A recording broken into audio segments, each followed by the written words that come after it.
Halo sahabat Fokus Kimia, kita jumpa lagi. Udah lama ya kita nggak ketemu, udah 1 tahun nih kira-kira. Jadi selama ini banyak banget kegiatan saya, jadi agak sedikit waktu untuk ini ya, untuk ngekonten lagi. Tapi insya Allah di tahun ini kita akan coba lebih rutin buat videonya. Dan sebenarnya ini udah agak telat ya, karena OSK juga tanggal 4 sampai tanggal 6 April nanti, dan sekarang sudah tanggal 26. Tapi di sini mungkin kelebihannya saya nyediain soal latihan buat kalian. Nanti soal latihannya bisa dicoba aja di linknya di deskripsi. Nanti tinggal kalian klik. Di situ akan diarahkan ke website edukasi kampus, dan di situ saya sediakan tryout untuk yang kimia saja tapi ya, karena memang bidang saya kimia ini ya. Oke, ini soal OSK tahun 2022, soal yang kemarin, dan saya baru dapat dan baru bahas soalnya. Jadi ini ada 45 soalnya. Oke, kita mulai saja. Diketahui isotop 82Br memiliki waktu paruh 100 menit jika Anda memerlukan 82Br sebanyak 1,0 gram ya.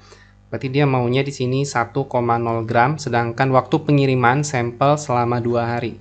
Jadi dengan waktu paruh 1000 menit, dan di sini dia hanya tersedia waktu 2 menit saja untuk proses pengiriman. Kira-kira massa Na yang 23 AR-nya dan Br yang 82 AR-nya ini minimum diperlukan harus dipesan itu kira-kira pada awalnya itu berapa gitu. Oke, di sini kita tulis dulu yang diketahui ya. Di sini diketahui T setengahnya itu adalah 1000 menit ya, 1000 menit. Dan proses pengiriman ini membutuhkan waktu sekitar 2 hari gitu. Berarti T-nya adalah 2 hari. Sehingga kalau 2 hari berarti di sini ada berapa menit? Berarti di sini kan 24 kali 2 berarti jadi 48 jam ya. 48 jam berarti di sini kira-kira dia membutuhkan 2000 ya, 2880 menit gitu ya, teman-teman ya. Oke, di sini katanya dia harus memperoleh 1 gram dalam waktu 2 hari pengiriman. Berarti sisanya, teman-teman ya. Berarti NT-nya dia mau di sini 2 gram. Nah, berarti yang ditanya adalah massa dari NaBr ini berapa masanya gitu. Ya, berarti kan otomatis kita butuh Br yang mula-mula harus dikirim selama 2 hari itu gitu ya. Nah, kita punya persamaan, bentuk persamaannya itu kira-kira seperti ini ya. Kita bisa pakai NT ya dibagi dengan NO, atau mula-mula, massa mula-mula kita bagi dengan massa sisanya. Maaf, massa sisa NT dibagi massa mula-mula seperdua ya. Ini dipangkatkan T yang dibagi dengan T setengah. Ini udah kaku banget saya ya. Udah lama nggak ngajar. Ya, kita ikutin persamaan ini karena biasanya proses peluruhan itu kan mengikuti orde pertama ya. Oke, di sini NT-nya itu 1 ya. NT 1 berarti NO sama dengan setengah. Ini T-nya itu adalah berapa tadi T-nya? 2880. Kita bagi dengan 1000 ya, T setengahnya. Oke, berarti di sini 1 NO itu sama dengan 1/2 dipangkatkan dengan 2,88 gitu ya. Nah, ini kita bisa hilangkan saja langsung. Setengah ini bisa langsung kita pangkatkan ya. Ini kalau pakai kalkulator bisa langsung kalian cari. Ternyata ini ketika saya cari tadi ya, itu dapatnya adalah sebesar 0,1358 ya. Ini dapatnya untuk yang setengah dipangkatkan 2,88. Berarti nanti di sini NO-nya itu adalah 1 kita bagi dengan 0,1358, dan ini hasilnya adalah 7,361 gram. Dan perlu diingat kembali bahwasanya ini merupakan massa dari si Br yang massanya itu 82 ya. Ini adalah massa ya, massa dari si Br82-nya gitu. Nah, sedangkan si soal itu maunya adalah massa dari si NaBr-nya gitu ya. Jadi keseluruhan. Oke, kita punya persamaan lebih lanjut ya. Untuk mencari massa atom di dalam senyawa, kita bisa gunakan persamaan ini. Jadi boleh pakai yang ini. Ini saya potong dulu ya. Saya potong dulu. Nah, kita bisa gunakan yang ini. Jadi massa X itu kalau kita mau cari massa atom dalam senyawa, di mana ARX dikali dengan jumlah atom X-nya, kita bagi dengan MR ya. MR senyawa kita kali dengan massa senyawa, teman-teman ya. Oke, kita tinggal masukin aja MX ini, kita anggap punya si BR-nya. Berarti di sini berapa? 7,361. AR dari si X atau si BR-nya 82 ya. Kita kali 1 per MR-nya. MR-nya itu kita tinggal jumlah aja nih, si NaBr-nya kan nih 23 kita tambah dengan 82 berarti jadinya 105 gitu ya. Berarti di sini 105 kita kali dengan massa senyawa karena kita butuh massa senyawanya. Sehingga di sini setelah kita cari ya, massa senyawanya sama dengan 7,361 kita kali 105 terus kita bagi dengan 82. Oke. Nah, ternyata setelah dicari dapatnya 9,425 gram ya. Oke, maka jawabannya adalah E gitu. Oke, jawabannya adalah E. Gimana? Bisa ya? Tidak menjijikkan ya? Oke, kita lanjut ke soal nomor 2 ya. Kita lanjut soal nomor 2. Ini untuk yang organiknya. Ini saya sebenarnya sudah cari ya jawabannya. Sudah saya coba telaah dan jadi biar cepat bahasnya gitu. Oke, sekarang kita lihat apa informasi yang diberikan di soal nomor 2. Nah, di sini katanya suatu senyawa optis aktif ya. Berarti optis aktif ini artinya atom C dalam senyawa itu mengikat 4 substituen berbeda ya. Berarti di sini kalau saya tulis atom C yang mengikat ya, mengikat 4 substituen ya, substituen yang berbeda gitu ya, yang berbeda. Nah, gitu. Oke, katanya Y dengan rumus molekul C7H12 memberikan hasil positif ketika direaksikan dengan larutan KMnO4 encer. Ini sebenarnya soal OSP 2020. Jadi kalian tinggal buka aja soal OSP 2020. Saya lupa nomor berapa, mirip kayak begini, cuman sedikit dimodifikasi aja di pilihan jawabannya gitu ya. Saya agak sedikit rancu dengan kalimat soal ini. Coba kita bareng-bareng ya, kita bahas. Sini kan katanya gini, hasil positif ketika direaksikan dengan KMnO4 encer, gini ya, KMnO4 encer. Dan ini kan ada dua makna ya. Jadi sebenarnya untuk kalimat selanjutnya nih yang rancu, karena gini, dan spektrum IR memberikan serapan lebar di 3300 cm1. Ini lebar ya. Lebar ini boleh kita anggap wide ya atau broad ya, karena nggak ada kemungkinan lain gitu. Oke, nah di sini kan kalimatnya seolah-olah IR ini adalah serapan atau vibrasi dari si C7H12. Coba kalian lihat kalimatnya. Dengan rumus molekul C7H12 memberikan hasil positif ketika direaksikan dengan larutan KMnO4 encer dingin dan spektrum IR memberikan serapan lebar pada 3300. Jadi kan seolah-olah kalimat ini IR-nya adalah serapan dari si C7H12. Nah, jadi kalau misalkan seperti itu tidak ada jawabannya. Kenapa? Karena kalau misalkan KMnO4 dingin direaksikan dengan C7H12 dan ini katanya bisa positif, berarti kan kemungkinan besarnya kalau tidak alkena berarti kan alkuna ya. Jadi kalau kita tulis di sini berarti si C7H12 ini kan kemungkinan besarnya bisa alkena gitu ya. Maksudnya ada alkenanya gitu. Nanti gimana lah formasinya. Terus ada alkunanya gitu ya, ada alkuna. Nah, jadi kan di sini pola reaksinya sebenarnya tidak jauh berbeda ya. Kalau KMnO4 pada alkena itu menjadi dialkohol, tapi kalau pada alkuna itu akan menjadi pemutusan atau cleavage ya, seperti ozonolisis. Jadi kalau misalkan alkena, misalkan kita punya alkena seperti ini ya. Nah, kalau kita reaksikan dengan KMnO4, sini saya tulis KMnO4. Di sini dia tidak tulis kondisinya itu basa atau tidak, tapi karena dia tulisnya dingin, berarti kemungkinan besar di sini akan menjadi diol ya, di alkohol. Nah, alkohol. Terus kalau misalkan dia alkuna, nah alkuna itu kemungkinan besar terjadi pemutusan. Jadi bisa kalian lihat di modul organik, kalian pakainya apa gitu. Kalau saya pakai Solomon ya, pakai David Klein dan banyak buku yang lain. Itu untuk si KMnO4 dengan alkuna ya itu terjadi pemutusan ya, pemutusan, dan ini tergantung ujungnya ya. Kalau misalkan alkuna yang posisinya di ujung itu dia akan menjadi carboxylic acid ya di sini dan produk akhirnya di sini adalah CO2 gitu. Tapi kalau misalkan alkuna yang posisinya di tengah tidak di ujung dan itu akan menghasilkan karboksil ya dua-duanya. Di sini OH, di sini CO. Nah, gini hasilnya. Nah, sekarang kita sama-sama analisis ya, masuk kalimat ini ya. Bener nggak dugaan saya salah gitu. Sekarang kalian lihat. IR memberikan serapan lebar pada 3300 ya. Ini serapan lebarnya di 3300. Kalau misalkan kita asumsikan ini adalah alkuna, alkuna itu spike ya. Dia runcing di 3300. Jadi bukan wide atau lebar gitu. Oke, sebentar. Saya ambil dulu tabel spektrum spektroskopi IR-nya gitu ya. Oke, nah sekarang saya sudah menampilkan, sorry tadi macetnya, lupa saya taruh tabel ini ya. Nah, kalau kita lihat di sini, Alkuna itu adanya di 3200 sampai 3400 ya di sini, dan ini alkin itu adalah CH dari Alkuna gitu. Jadi ini spike ya, bentuknya runcing atau sharp ya gitu. Alkin, tapi ini CH-nya. Jadi kan stretching CH dari Alkunanya gitu. Nah, kita juga tidak tahu bentuk Alkuna di sini, Alkuna yang seperti apa kayak gitu ya. Kita tidak tahu.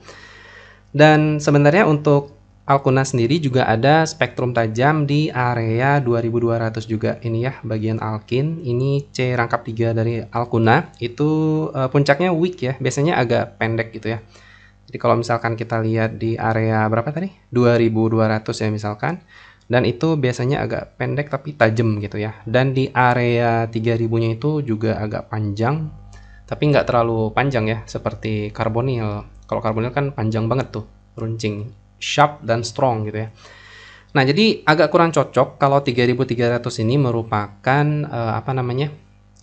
serapan vibrasi dari Alkuna atau Alkena. Bahkan kalau Alkena sendiri juga kita lihat di sini puncaknya itu di 1600 ya sebelum serapan karbonil. Jadi saya rasa ini kalimatnya mungkin agak sedikit rancu ya.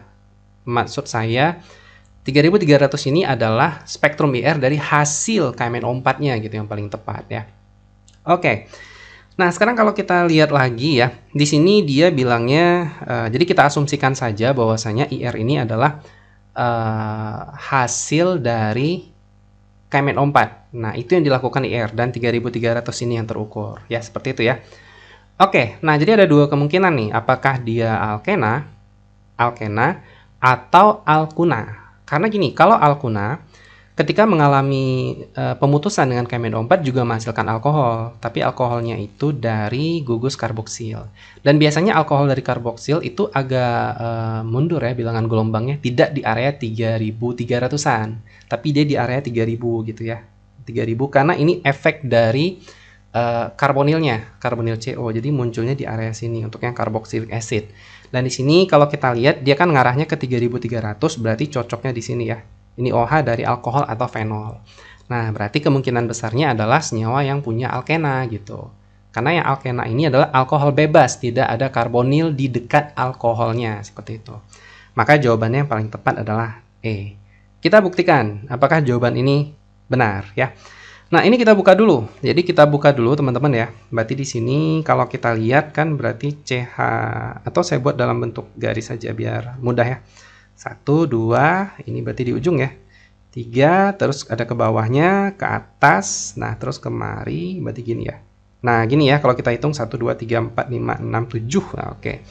Nah jadi di sini C-nya chiral betul ya, karena di sini kan ada hidrogen dan dia mengikat 4 substituen yang berbeda. Jadi di bawahnya ada metil, di atasnya ada hidrogen, di kirinya ada apa nih namanya nih ya, vinil ya, vinil. Sebelah kanannya ini ada alkuna, terus ada satu atom C di sininya. Oke, ini benar ya. Nah, asumsi kita adalah asumsi kita kalau statement si soal ini adalah menghasilkan serapan lebar di 3300, berarti kan bisa dua kemungkinan lagi nih. Apakah si alkenanya di sini yang menjadi OH saja, atau di bagian sini juga terjadi pemotongan. Tapi walaupun demikian, di sini kan ada OH yang bebas yang lebih banyak dibandingkan ketika ini juga putus gitu. Maksud saya gini, ini kan bisa aja reaksinya itu di bagian sini itu putus gitu, jadi kayak gini kan ya. Nah, tambah CO2 kan bisa aja seperti itu sebenarnya. Nah, tapi tetap aja OH di sini kan lebih dominan ya dibandingkan OH pada karboksilik gitu. Jadi berarti inilah yang cocok, berarti yang di bagian yang ada alkenanya ini gitu. Ketika Y mengalami reaksi hidrogenasi katalitik dihasilkan Z, dan Z juga bersifat optis aktif. Oke, ini kita buktikan. Jadi kalau di sini kita reaksikan dengan H2, berarti hasilnya bakal seperti ini. 1, 2, 3, 4, 5, 6, 7. Dan ini adalah bentuk yang juga chiral gitu ya. Oke, jadi jawabannya itu adalah E. Seperti itu. Bisa ya semua ya. Baru 2 soal nih. Udah panjang ya kan? Oke, kita lihat soal nomor 3. Nah, di nomor 3 ini katanya Sebanyak 4,5 gram sampel dilarutkan di dalam labu takar 1000 ml ya. Larutan ini dibagi dua, masing-masing sekitar 50 ml gitu. Nah, jadi kita ilustrasikan aja dulu biar kalian lebih mudah ya. Aduh, puasa lagi puasa. Ini katakan ada wadah ya, di dalam wadah ini volumenya 100 ml larutan yang ada 4,5 gram si sampel gitu. Kita nggak tahu sampelnya apa gitu ya. Oke. Terus mereka ini dibagi dua ya. Jadi dibagi dua, kita ganti ya, berarti ini dibagi dua menjadi dua wadah baru ya. Jadi di mana wadah yang pertama itu volumenya 50 ml ya. Oh, sorry, ini di bawah aja saya tulis ya. Ini 50 ml dan ada wadah yang kedua juga sama, ini adalah 50 ml. Nah, jadi hanya diambil wadah yang satu saja. Ini kita katakan wadah A, ini wadah B. Nah, katanya gini, larutan dari gelas kimia A diencerkan dengan aqua DM hingga volume menjadi 250 ml gitu. Jadi ini diencerkan ya, teman-teman ya. Ini peristiwa diencerkan ya, diencerkan. Nah, ketika diencerkan berarti volumenya itu menjadi 250 ml. Ini saya besarin ya, 250 ml. Oke, terus peristiwa selanjutnya adalah larutan ini dipipet 10 ml, berarti aliquotnya diambil 10 ml saja ya. Berarti di sini saya tulis diambil gitu. Jadi beda diambil dengan diencerkan. Kalau diambil itu kan tidak merubah konsentrasi, tapi kalau diencerkan bisa merubah konsentrasi gitu ya. Oke, terus di sini diencerkan lagi gitu. Oh, sorry. Ini kan yang diambil 10 ml ya. Berarti di sini yang diambil adalah 10 ml saja. Terus katanya diencerkan kembali. Diencerkan lagi, panjang nih ya, kisah nyata nih dari novel nih kayaknya.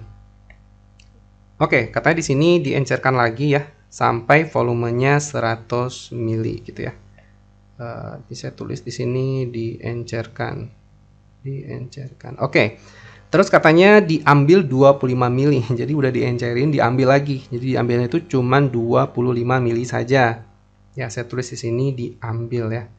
Diambil sebanyak 25 ml dan 25 ml inilah yang dianalisis gitu ya. Nah, 25 ml ini yang diambil dan hasil analisisnya ditemukan bahwa di dalam 25 ml ini itu kandungan tembaga ya. Berarti CD di situ ya.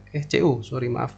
Berarti di sini katanya konsentrasi si CU atau kandungan tembaganya itu adalah 1,8 ppm gitu ya. ppm. Oke.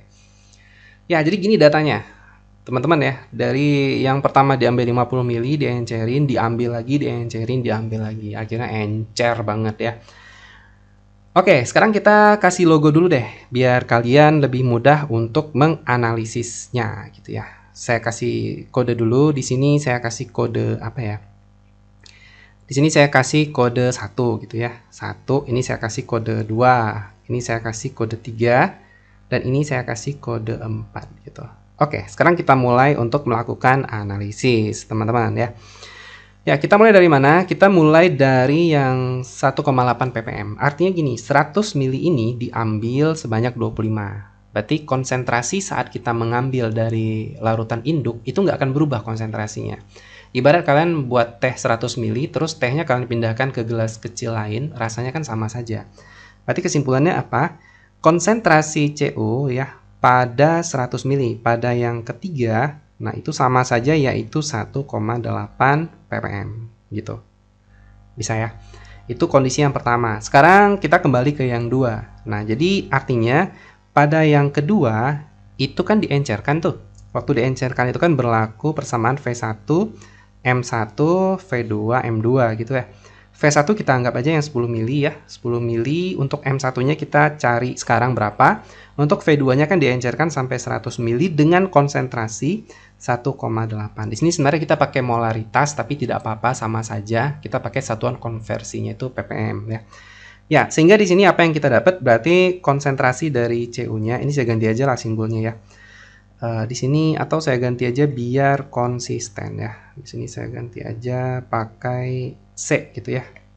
Takutnya M nanti miskonsep pula lagi. Padahal sama aja sih sebenarnya. C yang pertama, ini C yang kedua, ini C yang pertama. Nah, ini berarti CCU yang pertama maksudnya ya. Berarti di sini jadinya 180 dibagi 10 jadinya 18 ppm. Nah, ini adalah konsentrasi pada yang kedua gitu ya, pada kedua. Terus yang kedua ini adalah diambil dari 250 mili gitu ya. Jadi diambil dari 250 mili. Nah, berarti kan ini artinya sama saja. Artinya konsentrasi Cu pada yang pertama itu sama saja dengan yang kondisi kedua, yaitu 18 ppm juga gitu ya, ppm juga.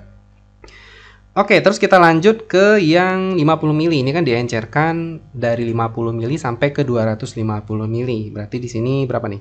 Sama aja, V1, C1 gitu ya. V2, C2-nya. V1-nya adalah 50, C1-nya yang kita cari, V2-nya 250 dengan konsentrasinya 18 ya.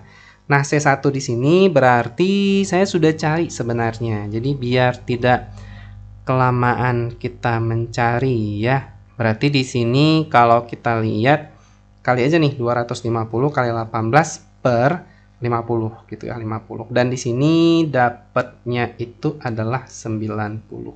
Oke, 90 ppm. Ya, 90 ppm ya. Untuk di konsentrasi yang ke A ya, berarti ini ya, yang A. Oke, sorry, ini saya kok jadi lila ini ya, jadi lambat. Ya, jadi 90 ppm ya.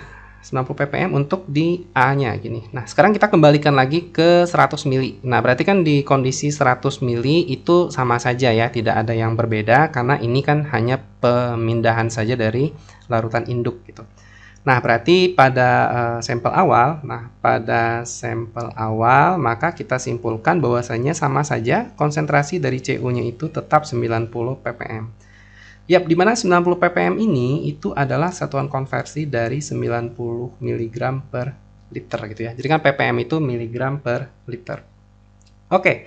Di sini karena dia minta konsentrasinya dalam persen berat, berarti kan untuk berat sampel sudah ada 4,5. Jadi kita butuh di sini adalah berapa massa si Cu-nya gitu ya. Kita tinggal kali aja dengan volume larutannya gitu ya. Ya, di sini tidak muat ya. Jadi saya bawa ke atas boleh ya. Saya bawa ke atas. Ini saya lanjut kemari ya. Saya lanjut kemari. Ini tintanya kurang variasi nih. Saya kotakin aja dulu. Saya kotakin. Iya, oke. Jadi di sini kita carinya ya. Oke, berarti ngapain lagi? Sekarang kita cari ini dulu masanya. Berarti untuk massa CO sama dengan, ya kita tinggal kali aja untuk menghilangkan satuan volume di bawahnya gitu ya. Tapi ini ubah dulu ke gram gitu.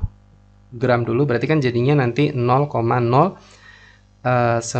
ya per liter. Ini kan jadinya gram gitu. Nah, untuk menghilangkan satuan volume di bawahnya, kita kali dengan volume dari larutannya yaitu 100 mili, di mana ini merupakan 0,1 liter. 0,1 liter sehingga dapatnya 0,009 gram gitu ya.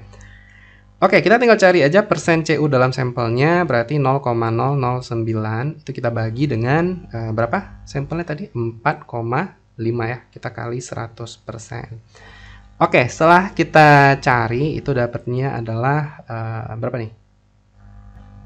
Dapatnya adalah 0,2% gitu ya. Oke, jadi jawabannya itu adalah oke, gimana? Bisa semuanya? Ini saya ganti dulu lah, ganti dengan oranye ya. Kayaknya oranye lebih asik ya. Oke, ya kita lanjut lagi soal nomor. Oke, untuk nomor 4 ini juga sedikit ribet ya.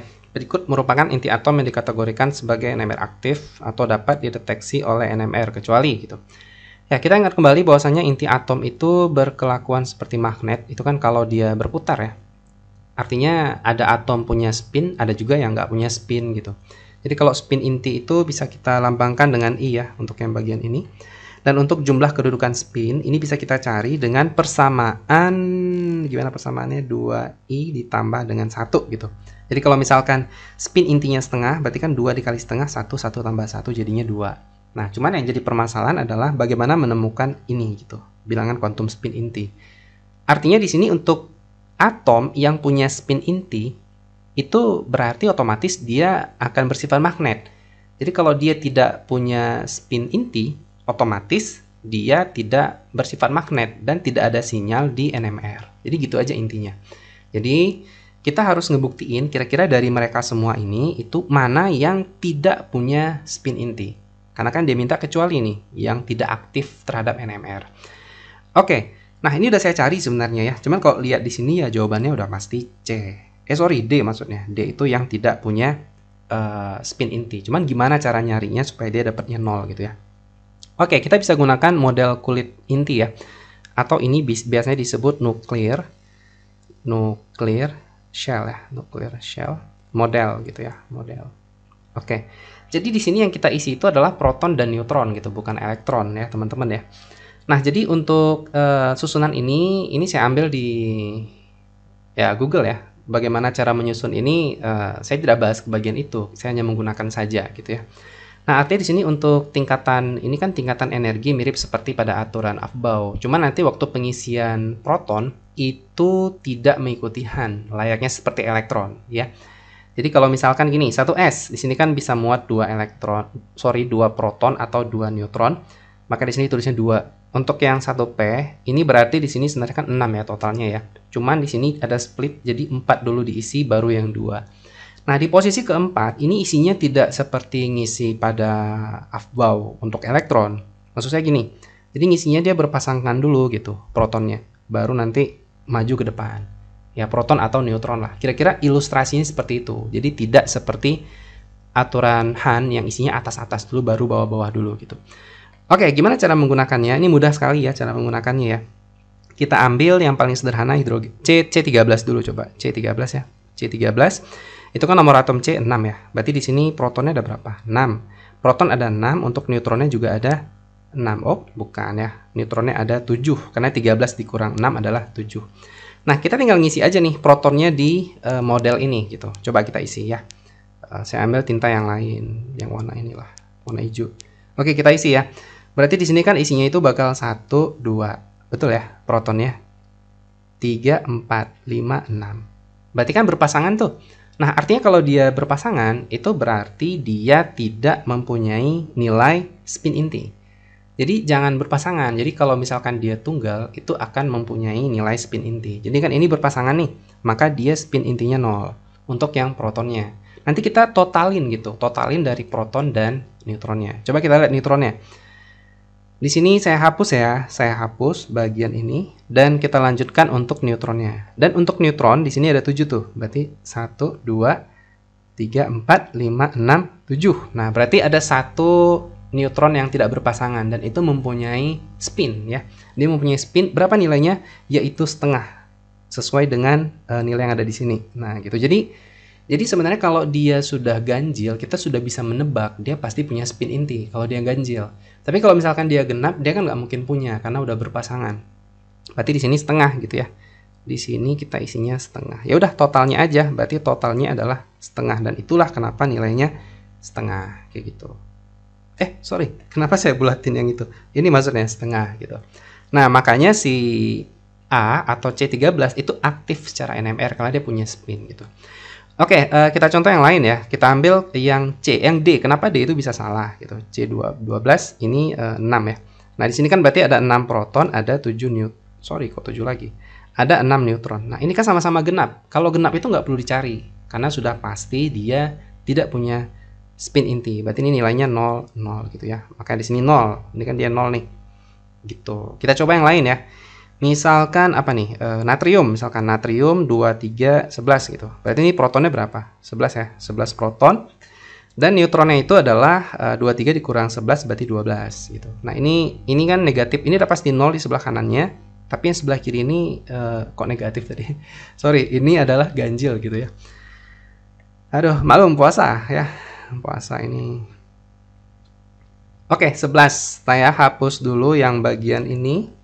Saya hapus dan kita isi 11 ya. 11 untuk protonnya berarti gimana nih? 1 2 3 4 5 6 7 8 ya kan? 9 10 11. Nah, gitu. Artinya dia walaupun sudah ada yang berpasangan proton atau neutronnya di sebelumnya, itu nggak masalah. Yang penting kalau dia sudah ganjil punya spin. Ini 11 ya, 1, 2, 3, 4, 5, 6, 7, 8, 9, 10, 11. Nah, berarti berapa spinnya? 5/2. Nah, berarti di sini nilainya 5/2. Berarti total spin intinya itu adalah 5/2. Kebetulan nggak ada contohnya di sini. Kita ambil yang mana nih? Yang F deh, yang F atau yang ini, yang O ini ya. Kita coba yang lain. Ya tidak apa-apa lama, yang penting kalian mengerti ya kalau nanti soalnya dimodif misalkan deh. Oke, ini 8, berarti di sini protonnya berapa? 8, untuk neutronnya 17 dikurang 8, berarti 9 ya, 9. Ini pasti 0. Nah, sekarang si neutronnya nih, kita lihat neutronnya. Ini saya hapus dulu. Saya hapus lagi. Nanti kalian catat sendiri ya, kalian back aja videonya, nanti catat yang udah saya hapus tadi. 9 berarti berapa nih? 1, 2, 3, 4, 5, 6, 7, 8, 9 gitu ya. Berarti 9 artinya di sini setengah gitu ya. Berarti di sini setengah. Oh, maaf, saya salah. Kenapa saya salah? Karena di sini cuma 2 fullnya. Kan ini cuma ada 2 neutron ya. Atau 2 proton gitu. Berarti 1, 2, 3, 4, 5, 6, 7, 8. 9-nya naik ke atas. Naik ke atas makanya nilainya itu 5/2. Ini dia nih. Ya, bisa ya. Jadi seperti itu cara sederhana, sebenarnya lebih kompleks lagi ya untuk perhitungannya, cuman ini sederhana saja. Dan seperti itu untuk menentukan NMR yang memang bersifat aktif ya, atom yang aktif terhadap NMR ya, seperti itu. Kita lanjut soal nomor 5, ini tidak terlalu sulit, ini materi sifat koligatif larutan ya. Mungkin yang sulitnya adalah ketika kita mengkonversi satuan tekanannya saja gitu. Oke, kita tulis saja apa yang diketahui di soal ya. Jadi pertama kita diketahui volume dari C3H8O3. Nah, ini berarti volumenya itu adalah 50 mili dengan kerapatan rho-nya itu di soal 1260, katanya di sini gram per liter ya. Udah ada di soal tuh. Ya, kita langsung saja deh cari massa ya. Berarti massa dari C3H8O3 itu adalah 50 kita kali dengan 1260 ya. Tapi di sini kayaknya lebih baik saya ubah dulu volumenya menjadi liter ya, boleh ya. Berarti ini saya hapus saja.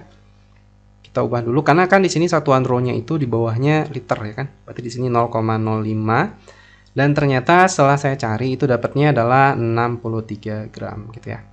Oke, terus untuk volume si air diketahuinya 500 mili.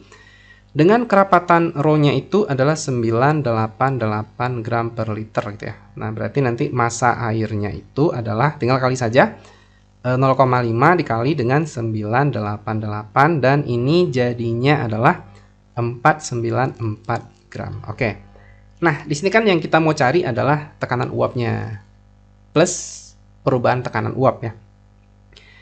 Ya, kita punya persamaan seperti ini, teman-teman. Masih ingat nggak? Delta P sama dengan P0 kali fraksi mol terlarutnya, atau P sama dengan P0 kali fraksi mol pelarut, atau P itu bisa kita cari dengan P kita kurangin, P0 kita kurang delta P. Nah, gitu. Karena delta P itu kan lebih kecil dari P0 ya. Nah, jadi kita cari delta P dulu deh. Jadi kalau saya kayaknya enaknya cari delta P dulu. Jadi yang pertama menentukan delta P gitu ya. Menentukan delta P. Oke, kita tinggal masukin aja angka-angkanya. Delta P sama dengan P0 sudah ada di soal, yaitu berapa nih P0-nya? 92,5 torr ya. Nggak usah diubah dulu satuannya, biar saja. 92,5 di sini untuk fraksi mol terlarutnya adalah si C3H8O3 ini terlarutnya gitu ya. Berarti langsung saja, ini MR udah saya cari ya tadi. Ini MR udah saya cari yaitu 92. Kalau air kan MR-nya 18 ya, itu sudah biasa ya. Oke, ngapain lagi nih? Saya lupa ingatan.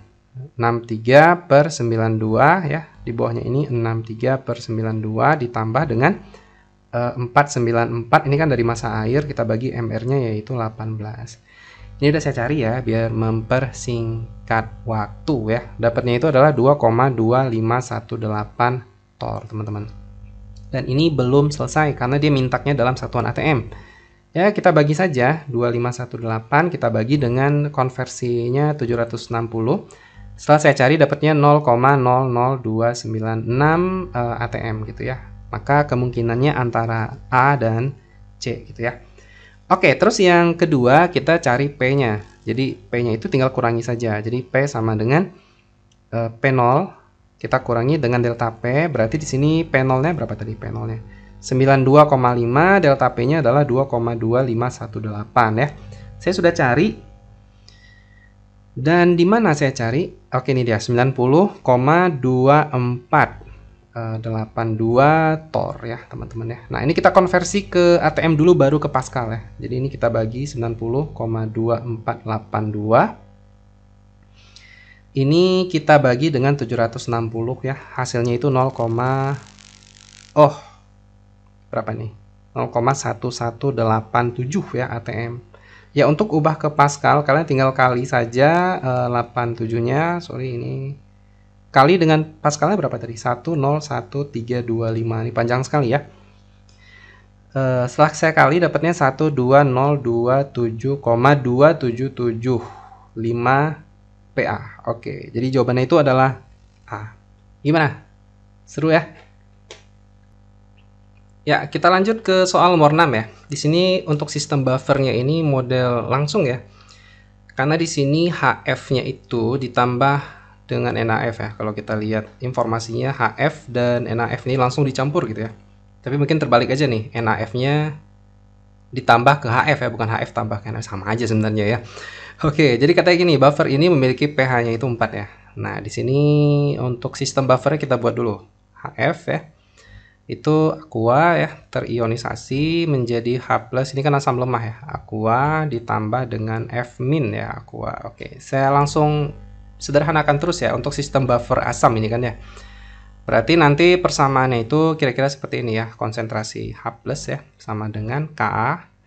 Berarti di sini untuk bagian asamnya dulu ya. Berarti ini di bagian HF-nya dan di bawahnya itu adalah bagian F-nya gitu. Ya kan bagian konjugatnya. Jadi konsentrasi lemahnya dan konjugatnya. Jadi supply konjugat itu dari garam NaF, untuk asam lemahnya itu dari HF-nya. Jadi kira-kira seperti itu.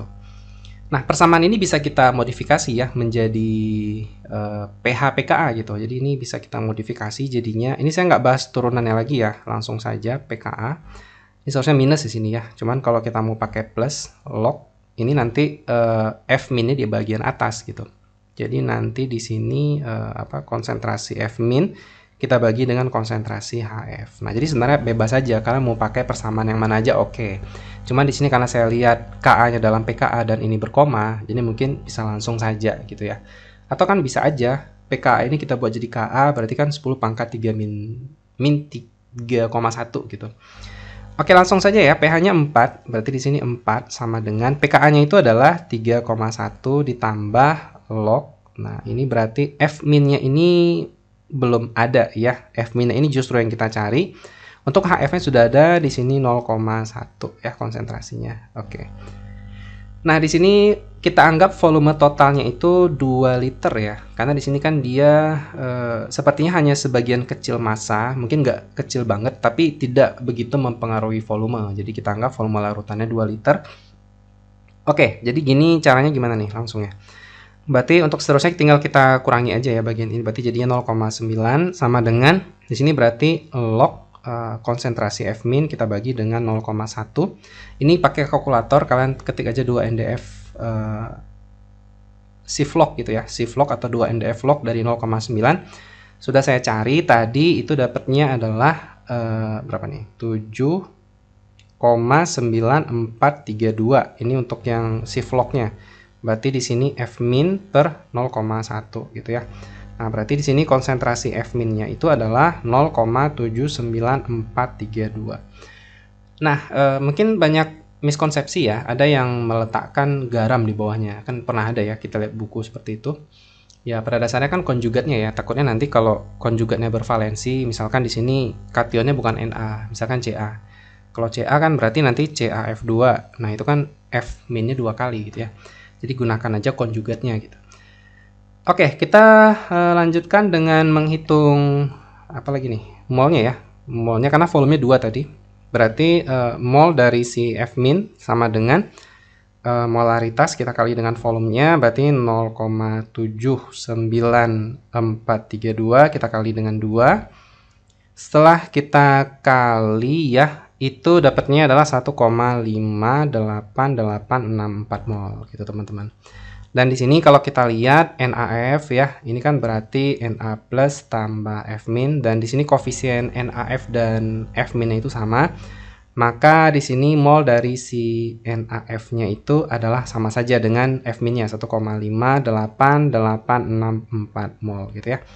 Ya, langkah terakhir kita tinggal mencari masanya gitu ya. Masa dari si NaF ya sama dengan mol kita kali dengan MR-nya.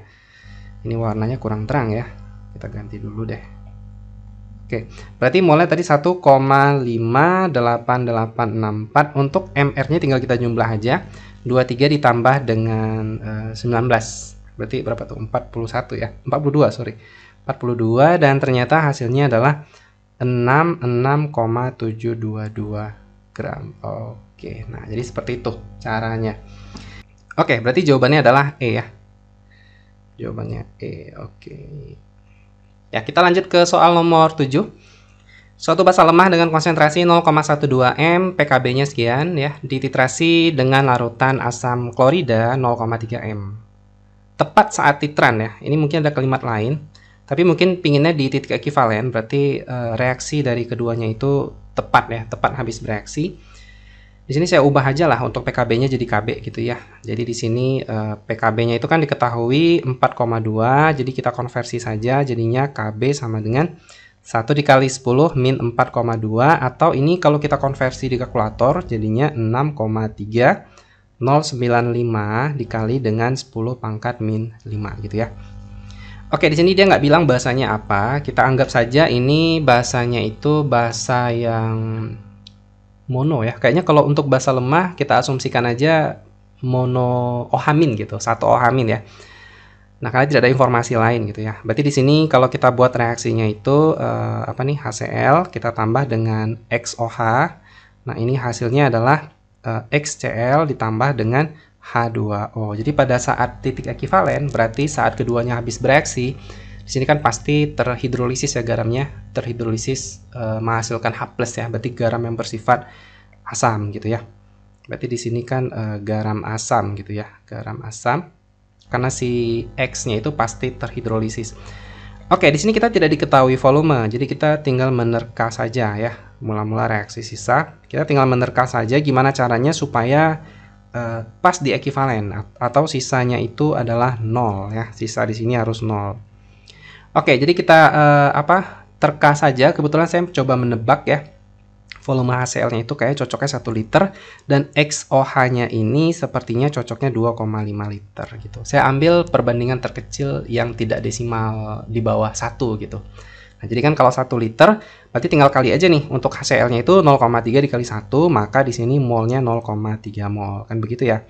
Untuk XOH-nya 2,5 tinggal kita kali 0,125, maka di sini juga 0,3 mol. Dimana ini kan sama-sama habis bereaksi, teman-teman ya. Nah, ini berarti 0,3, ini 0,3 semua, satuannya mol, ini juga mol. Berarti ini sisanya juga mol, ini 0,3 mol. Oke. Nah, langkah selanjutnya adalah kita mencari konsentrasi dari si XCl ya, dimana di sini mol kita bagi dengan V total gitu ya. V total. Ini berarti 0,3 mol kita bagi dengan V totalnya adalah 1 tambah 25 tadi, berarti 3,5 liter ya. Nah, saya sudah cari bagian ini, dapatnya itu adalah 0,0857 untuk molaritasnya. Jadi di sini mol per liter gitu ya. Oke, karena di sini garamnya bersifat asam ya, kita butuh X plusnya. Berarti kan di sini XCl, ini kalau di ion jadi X plus tambah Cl min. Berarti ini kan sama aja konsentrasinya ya, 0,0857 mol per liter. Ya, ini garam yang bersifat asam ya. Karena di bagian Cl- itu tidak mungkin terhidrolisis karena itu konjugat lemah dari HCl. Untuk X plusnya bisa terhidrolisis menjadi garam asam gitu ya. Nah, sehingga persamaannya itu dapat kita tulis bentuknya seperti ini. H plus ya sama dengan akar di sini berarti KW per KB ya. KB karena kan basa lemah tadi yang terhidrolisis, maksudnya konjugat dari basa lemah yaitu X plus. Nah, di sini adalah ion si yang terhidrolisisnya yaitu X plusnya gitu teman-teman ya.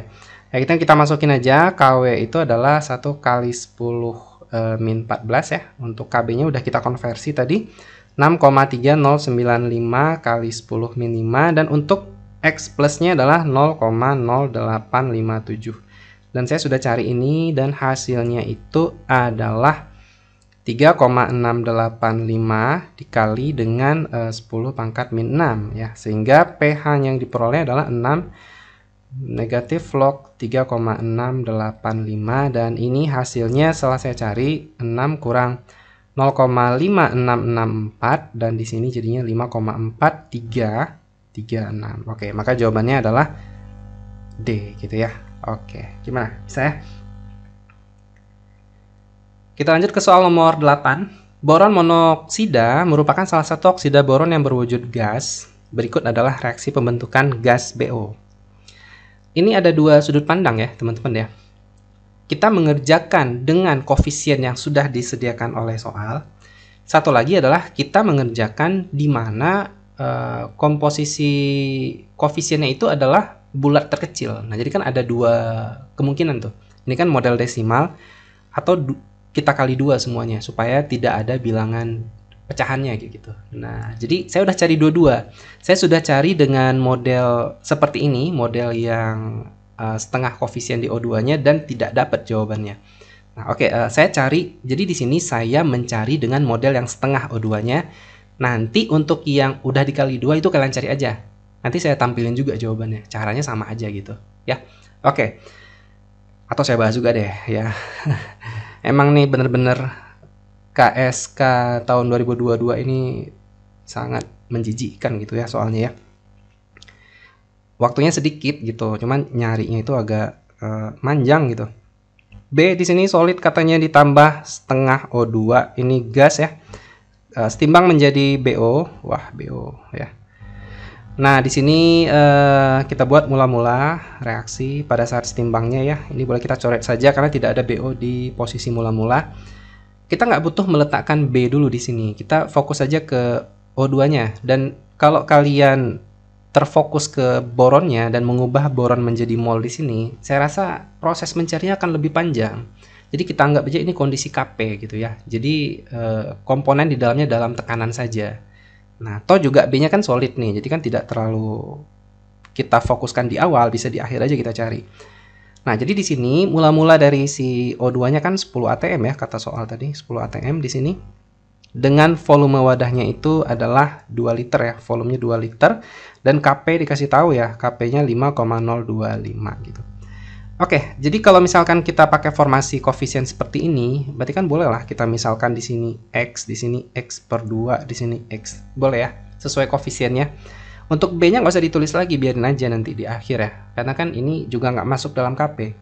Nah, ini kan berarti jadinya 10 min X per 2, ini jadinya X. Nah, kita gunakan X ini untuk mencari Kp dan dapat si nilai X-nya gitu teman-teman ya. Oke, kita buat persamaannya. Berarti kan Kp sama dengan BO ya. Berarti P si BO, kita ambil yang fasa gas saja. PO2 dipangkatkan setengah gitu ya. Berarti di sini Kp-nya itu berapa nih? 5,025 sama dengan PBO-nya adalah X. Ini adalah berapa tadi? 10 kurang X per 2 pangkat setengah gitu ya. Nah, ini kan bisa kita kuadratin di kedua ruas ya. Kalau saya tulis ulang, gimana nih? Saya kepinginnya X-nya itu di sebelah kiri nih, X ini. Boleh ya, saya balik aja ya. X sama dengan 5,025, ini dikali 10 min X per 2 pangkat setengah. Nah, begini aja boleh ya. Nah, ini kita kuadratkan di kedua ruas. Berarti kan kalau dikuadratin jadinya, saya sudah cari juga ini ya. Berarti kalau dikuadratkan ini jadinya X kuadrat. 5,025 ini juga dikuadratin, berarti jadinya 25,25 dan ini jadinya 10 kurang X per 2 gitu ya. Karena tidak dikuadratin gitu di dalamnya. Karena setengah dipangkatin 2 kan jadinya, maksudnya pangkat setengah dipangkat 2 kan jadinya 1 gitu ya. Oke, ini tinggal kita kali ke dalam ya. Berarti di sini X kuadrat sama dengan ini 252,5. Ini berarti jadinya 25,25 X per 2. Nah, seperti itu ya caranya. Oke, nah sekarang kita tinggal hilangkan angka 2-nya, kita kali di kedua ruas ya. Berarti yang bagian ini kita kuadratin tadi ya. Kita kuadratkan. Nah, untuk yang bagian ini kita kali dengan 2 gitu ya. Oke, kita langsung saja. Berarti kondisi yang kedua adalah ini jadinya nanti dikali 2 tadi ya. Berarti 2x pangkat 2 sama dengan ini dikali kedua semua. Berarti ini jadinya berapa nih? 505 ya, 505. Terus di sini minus 25,25x, betul ya? Berarti di sini 2x kuadrat tambah 25,25x. Di sini berarti kurang 505 sama dengan 0. Nah, kalian tinggal cari aja di kalkulator atau bisa pakai persamaan ABC ya. ABC untuk cari nilai x-nya itu berapa yang mencocok dengan persamaan ini gitu. Nah, jadi bisa pakai rumus persamaan ABC. Saya langsung pakai kalkulator, itu dapat x1-nya itu adalah berapa tadi dapatnya? Dapat x-nya itu 7,67 ya. Untuk x2-nya minus 35, sekian tadi lupa. Saya udah cari tadi. Oke, nah ini X1-nya kan dapatnya sekian ya. Nah, jadi kalau misalkan X1 ini kita masukin ke persamaan yang tadi, berarti kan kita bisa dapatkan tekanan O2 saat reaksi. Bener ya? Tekanan O2 saat bereaksi. Berarti kan setengahnya nih. Berarti kita bisa dapatkan PO2 saat dia bereaksi. Berarti kan kita bisa gunakan apa namanya nih? X per 2 berarti 7,67 bagi 2 ya. Nah, berarti atau biar aja dalam ini ya, dalam ini ATM.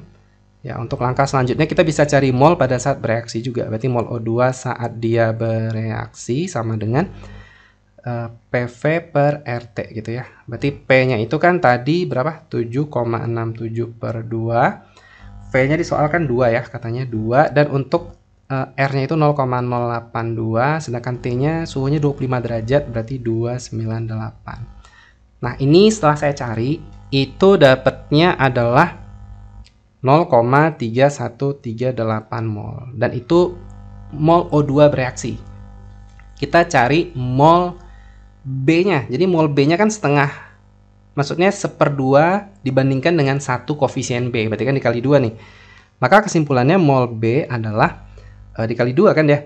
Berarti 0,3138 kita kali 2 karena koefisien O2-nya kan setengah nih. Nah, berarti di sini jadinya itu adalah 0,6276 mol. Oke, ini adalah mol saat dia bereaksi ya, teman-teman ya. Agak ribet sih memang ini. Saya pun juga bingung menulisnya. Ini saat dia bereaksi gitu. Oke, kita bisa cari mol mula-mula dari si B-nya. Berarti mol B mula-mula ya. Mula-mula itu berarti caranya adalah massa per AR-nya gitu ya. AR. Berarti kan massanya di soal tadi udah disebut ya, 10 gram. 10 dibagi 11 gitu ya. Nah, jadi dapat AR-nya itu 11. Maka di sini saya dapatnya berapa ya? 0,909 mol ya, mol. Oke, nah jadi di sini untuk mol B yang sisa atau pada kesetimbangan itu adalah 0,909 dikurang 0,6276 itu jadinya 0,2814 mol. Nah, sayangnya setelah saya mencari seperti ini dan sudah lelah sekali mencari, massa B-nya itu tidak ada jawabannya. Massa B sisanya itu tidak ada. Berarti mol dikali AR, berarti di sini 0,2814 dikali 11 ya. Nah, setelah saya kali itu dapatnya adalah 3,0954 gram. Nah, jadi ini tidak ada jawabannya teman-teman ya. Ya, padahal di soal sudah disediakan seperti itu ya. Seperti itu koefisiennya. Nah, jadi tidak ada pilihan jawabannya. Nah, untuk alternatif yang lain, jadi secara otomatis kita harus membuat koefisiennya ini menjadi tidak ada desimalnya, jadi dalam bilangan bulat terkecil semuanya gitu. Nah, berarti otomatis kita nyarinya harus ulang gitu ya. Nah, jadi kalian kebayanglah dengan waktu yang sangat pendek sekali dan kalian harus mengerjakan seperti ini gitu. Ini kan sangat buang-buang waktu gitu ya. Atau kita ambil kesimpulan saja, nanti kalau memang soalnya disediakan seperti ini, kita buat aja dalam bentuk bilangan bulat terkecil koefisiennya gitu ya, teman-teman ya. Oke, saya persingkat saja ya, tidak terlalu detail kayak yang tadi lagi. Berarti di sini B ini udah jadi 2 ya belakangnya ya, karena kita buat jadi 2 koefisiennya. Di sini berarti O2-nya gas dan seimbang menjadi 2BO. Dua kali dia BO ya. Ini mahakarya nih. Oke, mula-mulanya ketabrak ya. RS dan ini saya coret. Ya, sama saja sebenarnya caranya. Di sini 10 dan di sini saya tulisnya X, ini 2X, ini berarti di sini apa di sini? 2X juga ya. Berarti di sini 10 kurang X, ini jadinya 2X. Nah, ini persamaannya agak sedikit berbeda gitu. Jadi hati-hati sekali karena dia sudah dikali 2. Jadi kan kalau reaksi kesetimbangan ketika dikali, maka konstanta kesetimbangannya dikuadratin gitu. Jadi nanti kalian jangan sampai terkecoh gitu ya. Beda dengan yang di bawah ini ya. Di bawah ini kita kali duanya di dalam persamaan. Ini kita kali duanya di dalam persamaan untuk menghilangkan si pangkat setengah gitu. Tapi ini kan kita kali duanya di reaksinya gitu teman-teman ya. Nah, jadi di sini rumusnya itu kan sama saja sebenarnya, yaitu Kp sama dengan si PbO, cuma ini di pangkat 2 kan jadinya, dibagi dengan PO2. Nah, kayak gitu. Jadi untuk Kp-nya ini jadi kuadrat ya, teman-teman ya, nilainya. Jadi kuadrat. Kenapa demikian? Karena kan tadi kita mengkalikan 2 reaksinya. Ya, berarti di sini Kp-nya adalah 5,025 pangkat 2 ya. Di sini 2x pangkat 2 per berapa nih, 10 kurang x ya. Kita pakai yang tadi ya. Nah, berarti di sini 25,25 ini jadinya 4x pangkat 2, di sini 10 kurang x gitu. Yap, sehingga persamaannya itu dapat kita tulis seperti ini. Ini saya buat ke kiri aja, 4x pangkat 2 sama dengan 25,25 10 kurang x ya. Berarti di sini 4x kuadrat. Ini saya langsung bawa ke kiri ya. Berarti plus dulu lah x-nya ini ya. Plus 25,25x kurang 25 kali 10 berarti 2,5 karena gitu sama dengan 0. Nah, kayak gitu ya. Udah tidak muat ini. Ya, kira-kira seperti ini untuk persamaannya. Nanti mungkin bisa dicoba cari aja lagi ya, X-nya berapa, akar-akarnya ini. Ya, X-nya itu saya dapat X1-nya tadi 5,392. Saya lupa nih berapa X2-nya, tidak masalah. Ya, sama seperti tadi ya, kita cari mol O2 reaksinya ya, mol O2 yang saat dia bereaksi. Ini saya singkat saja kata-katanya. P-nya tadi berapa tadi? X ya, kebetulan di sini tidak perlu kita bagi 2 seperti halnya yang sebelumnya. Jadi X aja di sini. Maka di sini jadinya 5,392 dan untuk volumenya berapa tadi? Volumenya 2 ya. Ya 2 ya. Nah, terus kita bagi dengan di sini berarti kita masukkan R-nya 0,082 dan suhunya 298 ya. Jadi dapatnya itu dan sudah saya cari. Jadi dapatnya itu 0,4413. Nah, ini baru mol ya. Mol udah dapat. Dan kita bisa cari mol B ya. Mol B-nya itu berarti 2 kali ya. 2X di sini.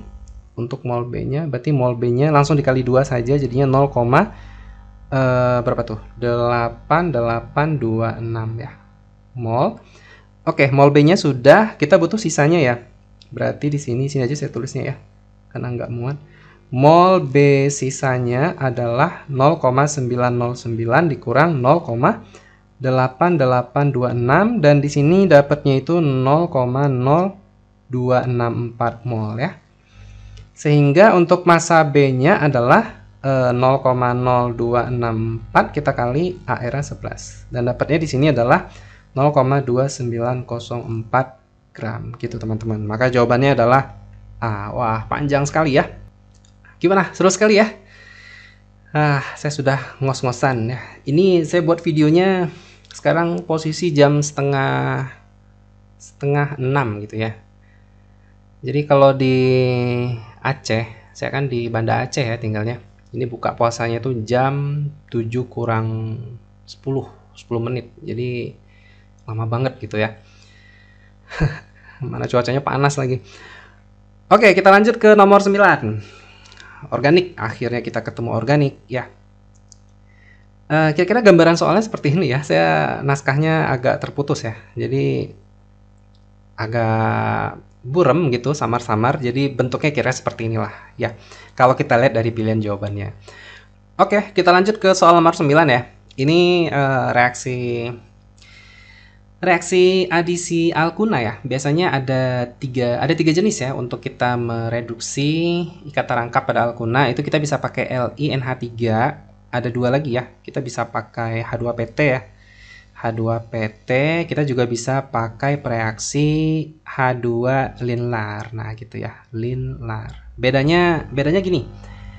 Kalau pakai H2PT itu kan kuat banget ya proses reduksinya atau adisinya. Jadi alkuna ini tidak bersisa lagi ikatan pi-nya. Habis semuanya masuk hidrogennya gitu, teman-teman. Jadi alkunanya bakal hilang, jadi alkana.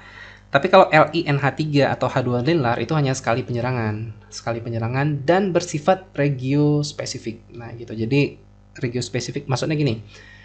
Alkenanya itu langsung mengarah ke cis atau tran gitu, teman-teman. Jadi kalau misalkan Li ini pengarahnya tran ya. Ini produknya nanti tran. Produk trans, tapi kalau pingin yang cis, maka pilih yang linlar ya. Ini produk cis, teman-teman. Oke, produknya bakal kayak gimana? Coba kita gambar dulu ya. Berarti gambarnya itu kira-kira seperti ini. Saya tarik gini dulu. Saya hitung dulu lah, karena suka kebalik-balik nih ya. 1, 2, 3, 4, 5. Oke, jadi kita atur aja ini sebenarnya. 1, 2, 3, 4, 5 gitu ya. Berarti di sini kayak gini lah kira-kira ya. 1, 2, 3, 4, 5. Nah, gitu. Nih, gini. Berarti ini produk trans ya. Ini adalah produk dari sini gitu.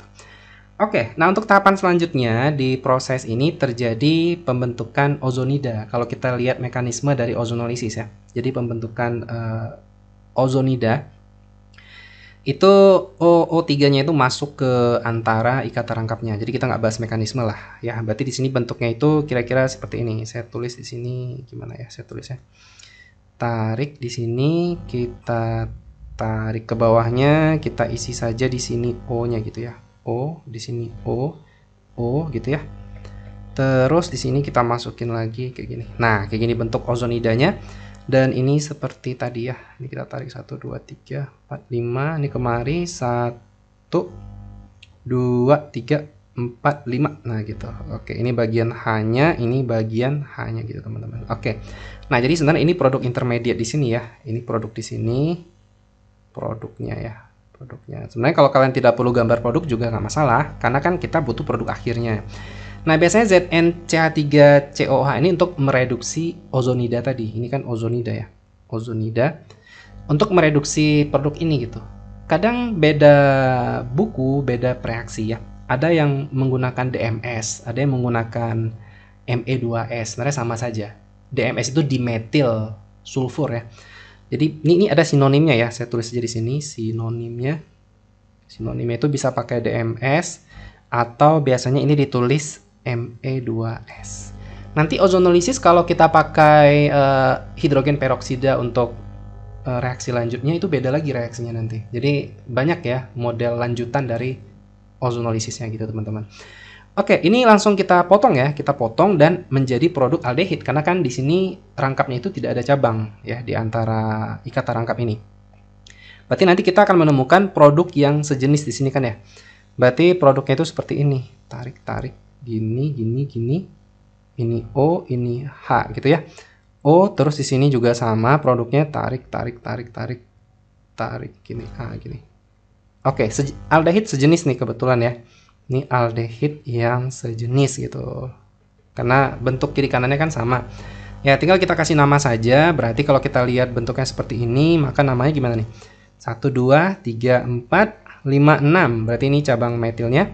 Maka namanya adalah 4 metil ya.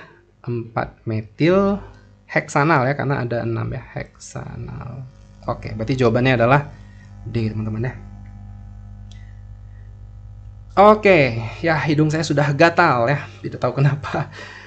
Oke, kita lihat soal nomor 10. Di sini katanya suatu ion X memiliki bilangan oksidasi plus 4. Ya, kita anggap aja muatannya plus 4 ya. Muatan plus 4. Ya, mungkin ini dalam senyawa kompleks atau seperti apalah kondisi si X-nya. Dengan 2 elektron pada N sama dengan 1. Berarti waktu N-nya 1, katanya 2 elektron. Berarti kan 1 S2 gitu ya. 8 elektron pada N sama dengan 2. Berarti N-nya 2, berarti 2 S2, 2 P 6 gitu. Dan 10 elektron pada N sama dengan 3, berarti N sama dengan 3. Karena katanya 10 elektron, berarti di sini kan 3s2. Habis itu di sini 3p6. Ini kan udah berapa nih? Udah 8 ya. Berarti ada 2 lagi ya. 2 lagi jangan kalian tulis 4s2, tapi di sini 3d2. Kenapa demikian? Kan posisinya dalam ion tadi. Berarti dia sudah melepas elektron di 4s-nya. Berarti kalau kita susun, berarti jadinya di sini X4 plus itu adalah 1s2, 2s2, 2p6 ya, 3s2, 3p6, 3d2. Nah, jadi kita kembalikan lagi saat dia jadi 4 saja. Berarti jadinya 1s2, 2s2, 2p6, 3s2, 3p6. Nah, kita kembalikan lagi di sini. Berarti jadinya 4s2. Nah, habis itu di sininya jadinya 3d, d berapa? D4 ya, D4 gitu teman-teman. Ya udah, jawabannya pasti Chrome ya, karena ini kan nomor atomnya pasti 24 gitu teman-teman. Oke, nah kita kebut lagi nomor 2. Ini seru sekali ya. Katanya gini, gambar di bawah ini menunjukkan struktur tripeptida yang dilarutkan dalam air ya. Kita ingat kembali untuk polipeptida itu disusun dari asam amino ya. Polipeptida itu kan sebenarnya boleh kita anggap protein ya, yang mana terbentuk dari ikatan peptida antara monomer asam amino. Kita ingat kembali bahwa asalnya asam amino itu kan bersifat Zwitter ion, artinya dia pada pH tertentu dia akan punya muatan tertentu gitu ya. Kalau kita lihat di sini pada pH yang sangat rendah atau asam, itu kan berarti bagian NH3 atau gugus basanya akan terprotonasi. Pada pH netral itu terjadi bentuk Zwitter ion, artinya dua-dua gugus karboksil dan aminnya itu memiliki muatan. Di sini kan berarti untuk charge-nya itu sama dengan 0 ya. Dan ini sebenarnya cikal bakal kita untuk menentukan poin isoelektrik gitu ya. Pada 2 pKa yang menyebabkan kondisinya itu bermuatan 0 kayak gitu. Ini kan muatannya 0, ini muatannya plus 1 ya. Ini muatannya itu plus 1, ini muatannya 0, sedangkan ini muatannya minus 1 ya. Oke, ini minus 1. Nah, jadi perlu kalian ingat ketika membentuk polimer, itu kan artinya peptidanya terbentuk dari reaksi karboksil dengan amine-nya gitu kan ya. Membentuk amida seperti ini nih. Ini kan amidanya gitu. Ini bagian amida. Bagian nitrogen amida itu tidak aktif lagi untuk membentuk ion atau untuk diprotonasi gitu. Jadi jangan nanti kalian memprotonasi juga di bagian amidanya gitu. Jadi kalian lihat aja cabang, bukan cabang sih, gugus-gugus sampingnya, atau mungkin ada asam amino yang ada cabang karboksilnya kan bisa juga ada ya, atau mungkin ada cabang aminanya gitu. Nah, saya sudah menyediakan di sini tabel 20 asam amino dan kalian bisa hafal saja bagian-bagian yang memang bisa terprotonasi atau deprotonasi gitu. Jadi jangan sembarang diprotonasi. Kalau kita lihat arginin, ini kan bagian yang bisa diprotonasi di bagian NH3 ini, dan ini karena bisa resonansi jadi dianggap satu gitu. Jadi bagian sini juga bisa diprotonasi dan karboksilnya bisa dideprotonasi gitu teman-teman. Ya, seperti itu ya. Dan kalau kita lihat struktur tripeptida ini, berarti kan kalau kita potong, bentuknya kan seperti ini teman-teman. Seperti ini. Ini ada satu alanin ya. Ini alanin. Alanin, terus ini saya potong di sini. Nah, ini apa nih coba? Ini berarti apa nih? Arginin ya. Arginin, nanti kalian cocokin aja di tabel sebelah kanan ya. Nah, yang sebelah sini, nah ini itu adalah si metionin ya. Metionin. Oke, kita lihat alanin. Alanin di sini untuk sisi aktifnya itu untuk yang protonasi di bagian NH3 atau NH2 di sini ya, karena di sini punya pKa-nya itu berapa nih? 9,71 ya. Ini untuk yang bagian asamnya. Cuman bagian si asamnya tidak bisa lagi karena sudah membentuk peptida. Jadi kemungkinan besar di sini masih bisa kita protonasi gitu teman-teman. Untuk metionin, kalian tinggal lihat aja metionin di mana metionin. Ini ya, metionin itu di bagian sulfur tidak mungkin kita protonasi, hanya bisa di NH2-nya dan karboksilnya. Untuk arginin ini ada 3 sisi aktif ya. Kalau saya lihat tadi bisa di karboksilnya, NH2 di dekat ini, dekat struktur utama proteinnya ya, ada karboksil dan amine-nya, terus ada sisi amina yang lain lagi gitu di cabangnya yang memang juga bisa diprotonasi gitu teman-teman. Ingat aja intinya gini, ketika pH-nya rendah berarti nitrogennya jadi positif semua kayak gitu. Kalau di netral berarti nitrogen dan karboksilnya itu bermuatan positif dan negatif. Jadi kalau pH-nya tinggi berarti hanya di bagian karboksilnya aja bermuatan negatif gitu ya. Dia kan minta di pH yang rendah ya teman-teman ya. pH rendah ini kan berarti asam tuh. Maka otomatis ini nanti jadi plus. Terus di bagian sini jadi plus dan habis gitu teman-teman ya. Berarti otomatis pada pH rendah itu berarti plus 1 ditambah 1 gitu ya. Berarti jadinya 2 gitu teman-teman. Atau saya tulisnya yang betul lah nih ya. Ini kayak menjijikkan ini ya. 1 tambah 1 sama dengan 2 gitu. Kalau misalkan pH-nya netral, berarti otomatis 1 tambah 1 kurang 1. Karena di sini kan ada karboksilat bebas nih teman-teman ya. Kurang 1 berarti jadinya 1 gitu. Tapi kalau pH-nya tinggi, nah tinggi ya, atau pH basah, si nitrogen nggak akan bermuatan, tapi si karboksil ini akan bermuatan negatif, berarti min 1 jadinya seperti itu. Maka jawabannya adalah E teman-teman ya. Oke, kita lanjut lagi ke soal nomor 12 ya. Unsur X suatu padatan berwarna abu-abu, katanya padatan ya, berarti ini udah kebayang dong ini apa ya. Pasti ya abu-abu nih kita nafikan ke silver lah ya, berarti mendekati logam, kira-kira seperti itu. Mendekati logam ya, kira-kira logam lah. Oke, katanya dengan unsur Z suatu gas tak berwarna membentuk suatu senyawa di mana jumlah atom X lebih banyak 2 kali dari jumlah atom Z. Nah, kalau kita lihat di sini X-nya 2, Z-nya 1, nanti kan kemungkinannya bisa aja X itu golongan 1A ya. Untuk Z itu golongan berapa nih? Paling mungkin 6A ya, 6A. Karena tidak mungkin Z ini golongan 2A. Kan di sini dia bilangnya kan gas ya. 2A kan nggak mungkin gas. Tapi gas di sini paling cocok di 6A, pasti oksigen, nggak ada lain ya. Nah, untuk kemungkinan yang kedua, X-nya itu bisa juga kan kita buat jadi 7A. Kan ini min 1 nanti kan ya, dengan Z yang bermuatan min 2 dari 6A, kan bisa aja. Kalau seperti ini kombinasinya, kita asumsikan X adalah logam, berarti kan ini ionik ya. Kalau ini berarti kan kovalen gitu loh teman-teman. Oke, di sini untuk yang Z-nya udah pasti O2, karena ini gas tak berwarna. Walaupun sebenarnya banyak gas tak berwarna ya untuk unsur. Coba kita tulis di sini. Untuk unsur yang berupa gas ya, gas tak berwarna, apa-apa aja yang kalian ingat berwarna. Itu kan bisa O2 ya, N2, terus apa lagi? H2, terus gas mulia ya, gas mulia. Nah, seperti itu. Jadi kan kalau kita lihatnya di posisi 6A berarti kemungkinan ini O2 gitu. O2. Nah, kalau X-nya kita anggap sebagai halogen kayaknya kurang logis karena ini padatan. Walaupun ada juga padatan di halogen iodin ya. Tapi ini abu-abu, berarti kan ke logam gitu. Berarti jawabannya itu yang paling mungkin adalah X itu 1A, untuk Z itu 6A. Berarti jawabannya itu adalah E, teman-teman. Oke, kita lanjut terus ke soal nomor 4.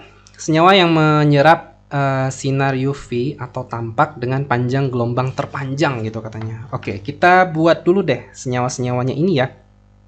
Untuk yang A, itu kalau kita gambar 1,3 siklohexadiena.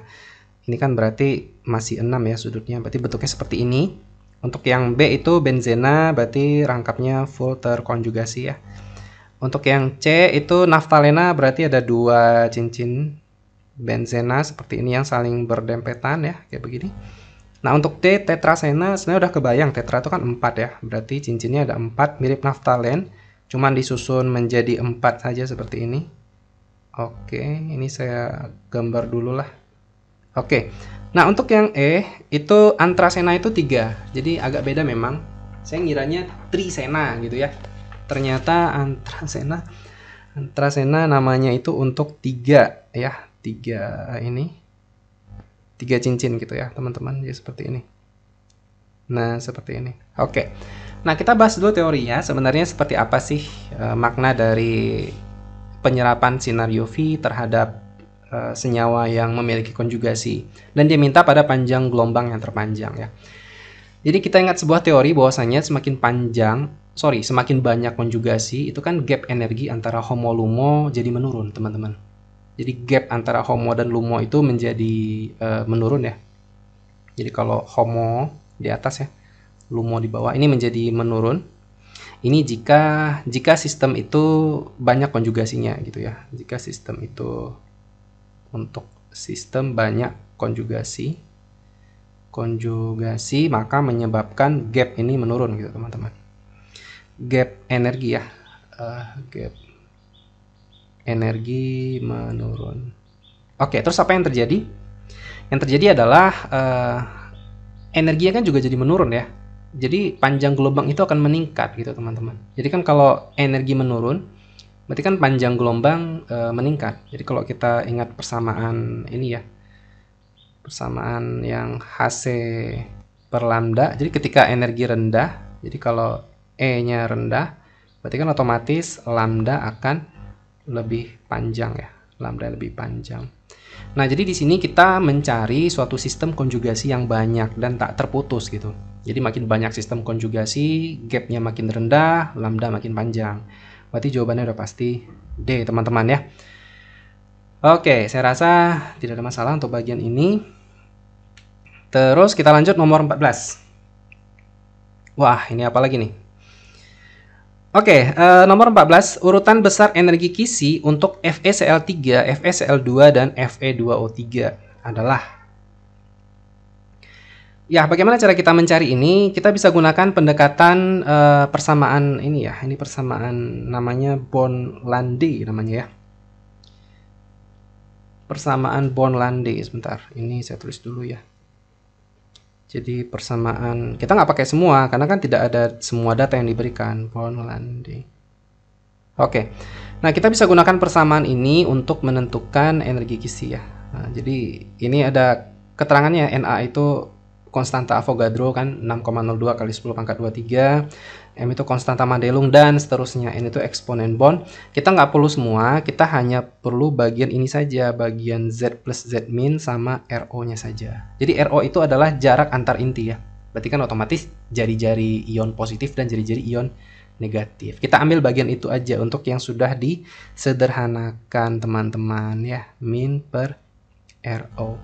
Oke, berarti apa kesimpulannya? Energi kisi itu kan kalau misalkan muatannya besar, otomatis kan kisi pasti besar, ya kan? Ya, terlepas dari RO, ini kan satuannya piko ya dalam PM ya. Ini kan benar-benar bilangan bulat, nggak dalam satuan 0,0000000 sekian.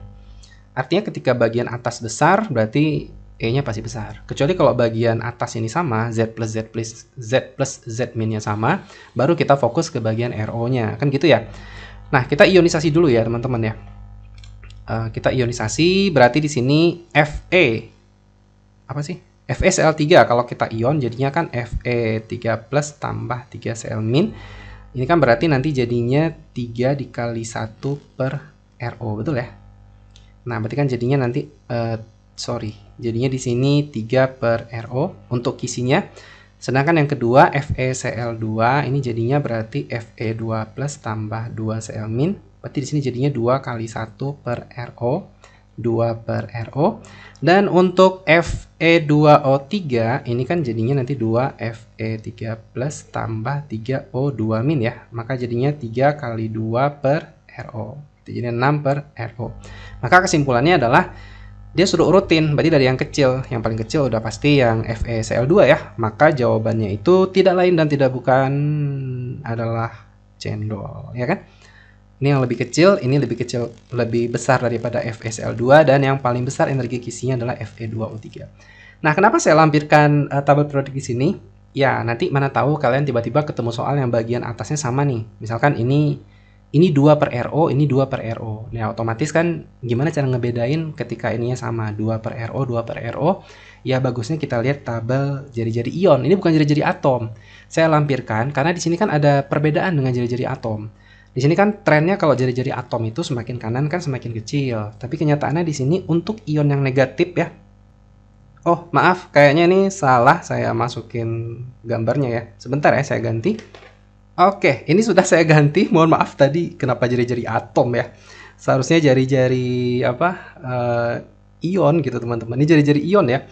Nah, di sini kalau kita lihat trennya itu berbeda ya. Artinya semakin ke kanan, itu kan kalau jari-jari atom makin kecil, tapi di sini kan trennya makin ke kanan, jari-jarinya naik untuk ion negatifnya gitu. Jadi ion negatif itu lebih besar ya, jari-jarinya ketimbang ion-ion yang bermuatan positif.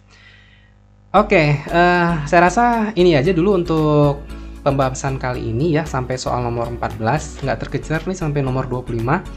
Karena di sini juga udah mau buka puasa, harus siap-siap saya untuk buka puasa.